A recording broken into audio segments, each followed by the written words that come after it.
Usahay na yung mga tao nga gamay kaayong pagtanaw sa ato, like kanang murag ani ra gyud ta kagamay sa ilahang pananaw. Pero ang ika-advise na ko ana sa inyo, pasagdaan lang yun na sila. Kay anyway, wala man ta nagmatter sa ilang pagtanaw sa ato sa atong isig ka tao, wala ta nagmatter sa ilaha. What matters most is kung unsa ta sa atong kaugalingon, be true to yourself. Ayaw pag matter anang mga huna-huna sa ubang mga tao sa imo, ayaw pag matter nga uy inaani ba ilang mind sa ako pasagdai sila, ha.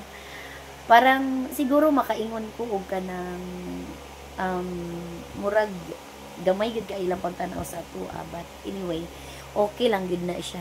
Adi ta mabalaka kay wala pud ta nangayo gikaon sa ilaha, as long as ningkamot ta sa atong kaugalingon, as long as kanang wala ta nagsalig sa ubang tao ug wala ta nangayo sa ilaha ug gikaon nato sa everyday nga pagpanginabuhi diri sa kalibutan.